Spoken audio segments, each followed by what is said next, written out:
Igbo bi Igbo ekene m unu. Ihe ọma mere gị bụ nwa Biafra na-enene video ma onye na-anụ onu ya bụ ada Igbo, ezigbo ada unu nwanyị.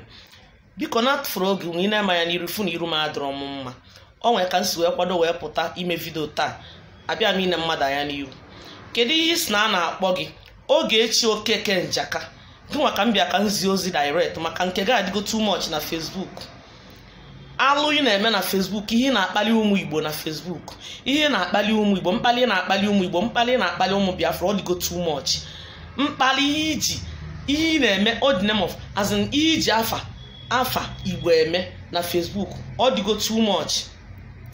Ogechi Keke esi wee kpọpụta ụmụ mmadụ na Facebook bịa na-agba ha ọtọ na Facebook maka o nwere video nnene 3 days 4 days ago. O nwere video Ogechi mfụ ihe a na-agba m anya mmiri. Ụfọdụ ndị mmadụ ya afụ video a na-ekwu ihe a. Ogechi wee na-asị a guy ikolobịa mmadụ nya gbaalụ gị ọtọ na Facebook, nya yipụ akwa ya, yipụ boxers ya ka ịfụ amụ ya, na-achọ ka afụ shepu amụ ya. Ị na-asị the boy na onwekwala amụ, ma onwekwala amụ ọ dịzikwa na ngadi ya sef na onwekwala amụ onwe na boxers ya, na ịda afụta shepu amụ ya, mee shepu amụ ya ọfụma, nya yipụ akwa ya ka a na-afụ amụ ya ọfụma. Hey Chineke onye ebere, biko onye a na ihere adrozi azin gị bụ Ogechi, ihere adrozi gị n'iru, ilego ihere niile dị gị n'iru, ilego ihere niile, shame niile dị gị n'iru, ilegi ihere adị eme gị Ogechi. Ihere onye ọbụla si ihere megbuo ajọ ihe ka ọ bụ. Ogechi ịkpalizina ndị Igbo, ịkpalizina ụmụ Biafra, ịkpalizina ụmụ Biafra because a na-enene video ga a na-asị kedu ebe this woman si, a na-asị na ọkwa onye Igbo. Oge ahụ afa ndị Igbo ka ị na-emebi, afa ndị Biafra ka ị na-emebi.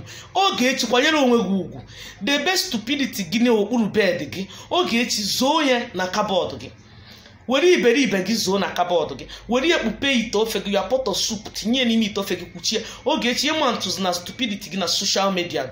Ogechi ihere megbuo gị, ihere megbuo gị Ogechi maka ụmụaka ndị anụnwa. All these guys ị na-ekpopụta, all these guys ị na-ekpopụta na social media, all the name of hookup bụ ndị mụtasịrị ọgbọfa. Agadi nwanyị dịka gị lugo 50 years, ị marazi iji life ga-eme, life ga-adịgo frustrated. Ịpụtazi ekpopụta ụmụ mmadụ ka ị frustrate kwuo ụmụaka mmadụ ebe ịma na life ga-adịgo miserable, na onwezi ihe eji life gị mee. Ịpụtazi ikpopụta ụmụ mmadụ, ụmụnne nwaanyị ibe gị mụrụ amụ, ikpopụta ha na Facebook. Debele m amụ like this, mee amụ gị like this, mee bunyite ala gị like this, wepụta ala gị ka afọ ya, ka afụgodo ọnụ ala gị, ka afọ nipụl ya, ka nke nwoke ma amụ ya like kwa dị nipụl ka afọ. Hey Jesus Christ of Nazareth, kedu ife na-afịọ na Ogechi? Ọ gịnị na-afịọ? Ọsọ gị nwe platform, ọkwa platform bụ ụdị nke anyị nwesị. Ọsọsọ gị nwe platform na Facebook. Ụmụ nwaanyị nwe platform ka nkụ, ma ụmụ nwaanyị Igbo ma ụmụ nwaanyị ndị tribe ọzọ dị iche iche. Ogechi a ga-agbapụrụ ga-agbapụ eme ndị mmadụ asị akwa biznes rapụka na Ogechi aka. Mechie na ọnụ unu maka na Baịbụl mme ka mmata na onye ọbụla na-asọpọtụ ajọ ya, ihe ọjọọ ya na ihe ọjọọ ya na-edina na bed everyday. Ihe ọjọọ ya ezute gị everyday by day, ị ga na-aja m ihe ọjọọ maka ị na-asọpọtụ ihe ọjọọ. Business iwere ụmụ mmadụ na-eme business, ị na-ehu ukwu ụmụ mmadụ up, iwere ụmụ mmadụ na-eme business, were ụmụ mmadụ na-agba ụmụ mmadụ ọtọ na social media, were ụmụ mmadụ na-eme ihe dị gị mma, were ụmụ mmadụ na-egwu egwu. Ndị anyị na-ekpopụta na social media ọrụ mmadụ ma ụfa, ị na-emegheri, ị na-ezuzugheri, ị na-eme hookup, ị megburu onwe gị na hookup. Asị na onwe se nwe na ya gwa gị okwu. Who are you? Who do you think you are? Ka onye iche na ịbụ ama ngwa ngwa okwu. Kedu onye ịbụ? Obodo oyibo anọ m nka. Obodo oyibo ọkwa nke ibe gị nọsị. Obodo oyibo ọkwa nke ibe gị nọsị. Onye nwere ego na-ekwu okwu, onye nwere ego na-eme ọnụ. Ogechi kwanyere onwe gị ugwu, nke ga-adịgo too much. Ihere adịghị eme gị. Old cargo, agadi nwaanyị dị ka gị, agadi nwaanyị na-agwa ofe. Ndị mmadụ a na-asị akwa na ha blame chara Ogechi, na ndị ha blame bụ ndị a na-apụta na-ekweta ka ha gbala ọtọ. Ị na-ebule emu, ha eji anya ha eme, ha ejiri anya ha eme ọgwụ ka Ogechi na-eme ha. Ogechi bụ juju woman, onye ọgwụ ka ọ na-eme ndị a.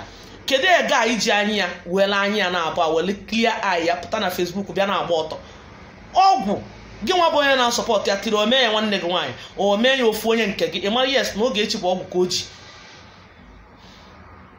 Hai ihe nke dị too much, ama m ebe m ga-ezo iru m ezo.